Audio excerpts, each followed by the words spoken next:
negocinho que eu vou falar agora, eu fiz questão de não apagar o quadro e modificar o quadro junto com vocês, para vocês repararem uma coisa. Eu vou fazer uma modificação nessas funções aqui, e aí os limites vão mudar. E aí o gráfico vai mudar e os limites vão mudar. O que acontecia aqui? 1 dividido por x ao quadrado. E aí os dois ramos eram positivos, porque esse número aqui sempre era um número o quê? Era um número positivo. E se eu chegasse para você e fizesse isso aqui, ó, colocasse um menos na frente, o que aconteceu com o gráfico? Ao invés de ser o tempo todo positiva, a sua função ia ser o tempo todo negativa. Então, se eu chegar aqui e fazer isso, mudar aqui para menos 3, mudar aqui para menos 2, o desenho desse gráfico ficaria como? Os dois ramos negativos, os dois ramos para baixo. Então, vou fazer esses limites aqui para uma coisa negativa para ver o que vai acontecer. Ok?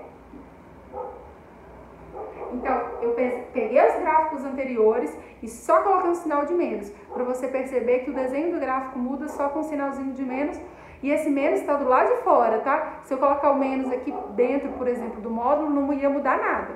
Eu coloquei o menos do lado de fora, tá? Então, aqui, ó, limite de menos 1 sobre x ao quadrado. O gráfico é esse. Eu estou indo para o x tendendo a mais infinito. Então, o x está indo para lá. Se o x está indo para lá, o y está indo para onde? Para zero do mesmo jeito. Está indo pela parte de baixo, mas vai para zero do mesmo jeito. Ok, zero. Aqui, ó, mesmo desenho de gráfico, está indo para menos infinito. Quando o x está indo para lá, o y está fazendo o quê? Ó? Indo para cá, chegando perto de zero também. Agora, limite de menos 1 sobre o módulo de x, quando x tende a zero pelo lado direito. Vou chegar perto de zero, o zero está aqui, mas eu vou chegar perto de zero por esse lado. Quando eu chego pelo lado direito, o que está acontecendo com a função? Caindo lá para baixo, então aqui deu menos infinito. Quando eu chegar para zero pelo lado esquerdo, vai lá para menos infinito. Se os dois estão indo para menos infinito, quer dizer que o limite vai para quanto? Menos infinito. Ok? Aí agora eu vou fazer outra modificação. Vocês lembram que toda essa brincadeira começou a partir do gráfico de 1 sobre x?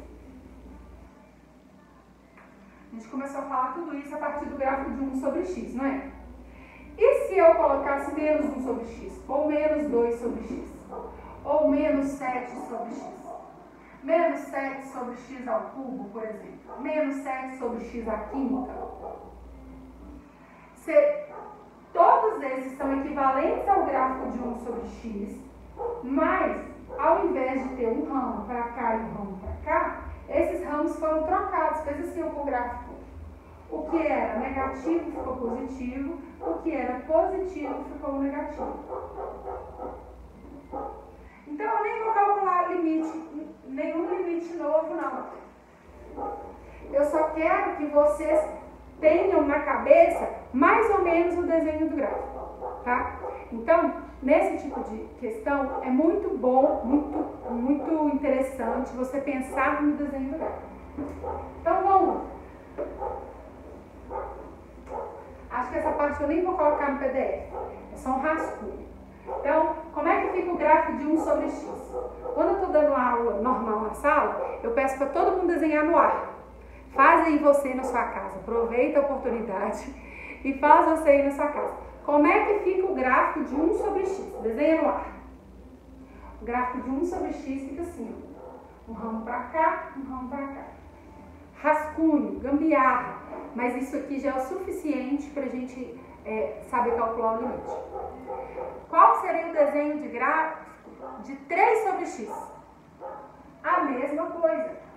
Multiplicar por 3, isso aqui não ia variar quase nada no desenho do gráfico. Os limites continuam indo para os mesmos lugares, ok? E se fosse 4 sobre x ao quadrado? Agora esse quadrado já mexeu no sinal. E aí, como é que ficaria? Desenha no ar aí.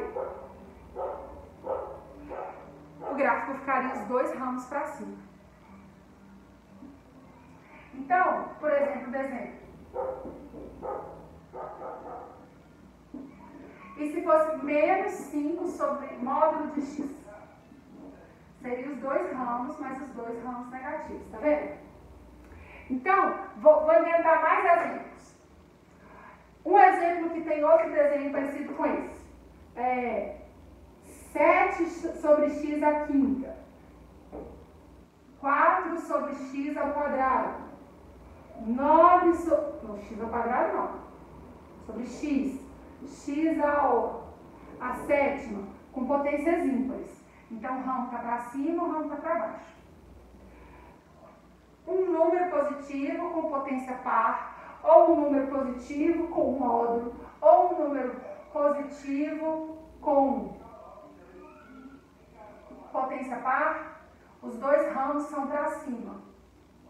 Um número negativo com potência par. Um número negativo com potência par. Um número negativo com potência par. O gráfico desses aqui seria os dois ramos para baixo. Ah, e o último que eu falei com vocês era esse aqui. Ai, que gambiarra. Era, por exemplo, menos 4 sobre x. Era esse gráfico aqui, mas ele estava virado. Esse aqui para cá, esse aqui para cá. Ok? Isso são só rascunhos de gráfico, é só para você ter a noção. E a partir desse rascunho de gráfico, desse rabisco, você pensa no limite. Ok? Eu acho que eu nem vou colocar isso no PDF, não. Isso aí é muito bagunçado.